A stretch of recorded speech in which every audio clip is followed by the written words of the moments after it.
છે. શા માટે?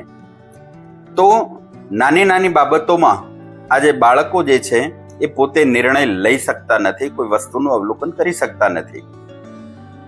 સામાન્ય રીતે આપણે જોઈએ તો બાળકો પોતાના અંગત ઉપયોગ માટેની જે વસ્તુઓ લેવાની હોય છે, જેમ કે શાળાકીય જીવનમાં એમના પાઠ્યપુસ્તકો છે, સ્કૂલ બેગ છે, વોટર બેગ છે, તો કયા કલરની વોટર બેગ લેવી, કેટલી નાની લેવી, મોટી લેવી, આવા કોઈ જ નિર્ણય જાતે લેતા નથી.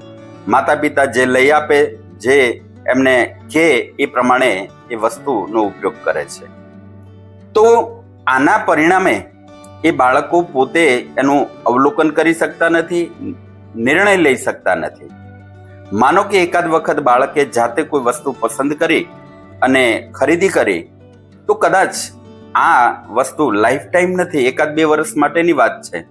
કદાચ વસ્તુ ખોટી પડી કે એની પસંદગી બરાબર ન નીકળી, તો એમાં કંઈ આપણી જિંદગી લૂંટાઈ નથી જવાની. એને નિર્ણય લેવા દો, એને અવલોકન કરવા દો.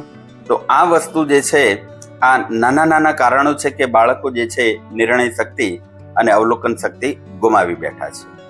સામાન્ય રીતે શાળાકીય જીવનની અંદર, અભ્યાસની અંદર વિજ્ઞાન વિષય આવતો, એમાં આપણે બધા જાણીએ છીએ કે પ્રયોગની અંદર અવલોકન અને ત્યારબાદ નિર્ણય. તો બાળકોની સામે મૂકો, નાની નાની વસ્તુઓ મૂકો કે બેટા આમાંથી કઈ વસ્તુ તારે લેવી છે. તો બાળકોની અવલોકન શક્તિ અને એના પરિણામે નિર્ણય લેવાની શક્તિ વધવાની છે. એક વસ્તુ આપણે વિચારવાની છે, જ્યાં સુધી માતા પિતા હયાત છે, માતા પિતા એની સાર સંભાળ લે છે, ત્યાં સુધી તો બાળકો માટે દરેક વસ્તુ પ્રોપર લઈને આપવાના છે.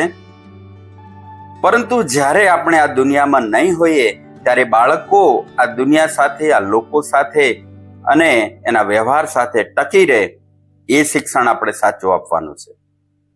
જો બાળકો નિર્ણય લઈ શકશે ને અવલોકન કરી શકશે, તો એની આસપાસ રહેલા લોકો એમાંથી કોણ પોતાનો છે, કોણ પરાયો છે અને કોણ દેખાવ માત્રનો છે, એ બધું જ એ અવલોકન કરી અને એનો નિર્ણય લઈ શકશે.